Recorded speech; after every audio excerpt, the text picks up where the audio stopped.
গত শতাব্দীর ৬০-এর দশক থেকেই ইসরায়েলের নিজস্ব পারমাণবিক অস্ত্র রয়েছে, এটি কারও অজানা নয়। তবে দেশটি আজও বিষয়টি প্রকাশ্যে স্বীকার করেনি, বরং সম্প্রতি ইরান পারমাণবিক অস্ত্র তৈরির দ্বারপ্রান্তে রয়েছে এমন অভিযোগ তুলে এক সপ্তাহ আগে তেহরানের বিরুদ্ধে হামলা চালিয়েছে ইসরায়েল। পাল্টা জবাবে ইরানও ক্ষেপণাস্ত্র হামলা অব্যাহত রেখেছে, ফলে দুই দেশের মধ্যে উত্তেজনা ক্রমেই বাড়ছে।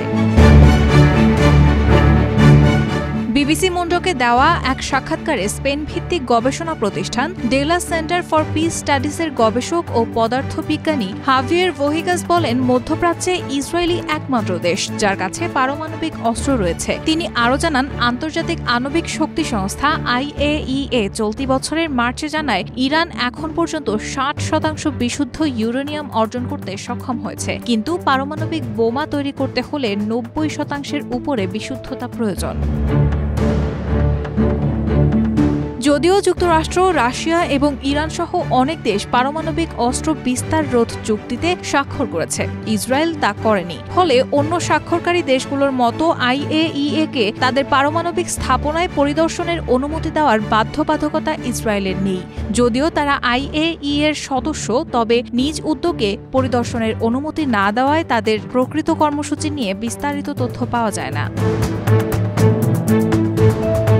ইসরায়েলের পারমাণবিক কর্মসূচি সম্পর্কিত তথ্যের বেশিরভাগই আসে মার্কিন প্রতিরক্ষা ও জ্বালানি বিভাগের গোপন প্রতিবেদন, আন্তর্জাতিক পর্যবেক্ষণ সংস্থার গবেষণা, ফাঁস হওয়া দলিল এবং একসময়কার ইসরায়েলি পারমাণবিক প্রকৌশলী মোর্দেচাই ভানুনুর বক্তব্য থেকে।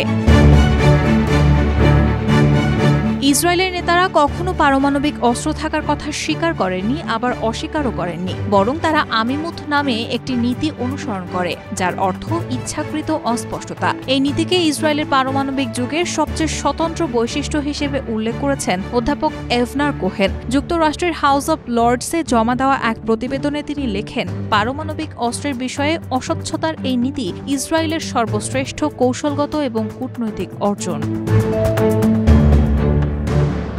ইসরায়েলের সাবেক পরমাণু প্রকৌশলী মোর্দেচাই ভানুনু 80-র দশকে চাকরি হারানোর পর 1986 সালে দ্য সানডে টাইমসের সঙ্গে এক সাক্ষাৎকারে জানান, ইসরায়েলের পারমাণবিক কর্মসূচি অব্যাহত রয়েছে। এই তথ্য প্রকাশ করার জন্য তাকে অনেক বছর জেলও খাটতে হয়েছে। ভানুনু দাবি করেছিলেন, দেশটির হাতে তখন 100 থেকে 200টি পারমাণবিক ওয়ারহেড ছিল, যদিও পরমাণু পর্যবেক্ষণকারী সংস্থাগুলোর মতে সেই সংখ্যা কম। স্টকহোম ইন্টারন্যাশনাল পিস রিসার্চ ইনস্টিটিউশনের তথ্যানুসারে বর্তমানে ইসরায়েলের কাছে প্রায় 90টি ওয়ারহেড থাকতে পারে। এই অস্ত্র তৈরিতে ব্যবহৃত প্লুটোনিয়াম উৎপন্ন হয় দক্ষিণ ইসরায়েলের ডিমোনা শহরের নেগেভ পারমাণবিক গবেষণা কেন্দ্রের চুল্লিতে, যার উৎপাদন ক্ষমতা সরকারিভাবে 26 মেগাওয়াট বলা হলেও বিশেষজ্ঞরা মনে করেন এটি আরও বেশি। চুল্লিটি আন্তর্জাতিক আণবিক শক্তি সংস্থার পরিদর্শনের আওতায় নেই, ফলে এটি শান্তিপূর্ণ কাজে ব্যবহৃত হচ্ছে কি না তা যাচাই করা যায় না। তবে ইসরায়েল কত পারমাণবিক অস্ত্রের মালিক, এ বিষয়ে ধারণা তৈরি হয় পর্যবেক্ষণ ও প্লুটোনিয়াম উৎপাদনের পরিমাণ বিশ্লেষণ করে। এই পদ্ধতি উত্তর কোরিয়ার ক্ষেত্রেও প্রয়োগ করা হয়েছে। ভহিগাস বলেন, নিউ স্টার ট্রিটি শোয়ের আগেও একইভাবে আমেরিকা ও সোভিয়েতের বোমার সংখ্যার সঠিক ধারণা পাওয়া গিয়েছিল, যা পরবর্তীতে মিলেও যায়। সুতরাং ইসরায়েল সম্পর্কেও যে হিসাব করা হয়েছে তা বাস্তবতার কাছাকাছি বলেই ধরে নেওয়া যায়।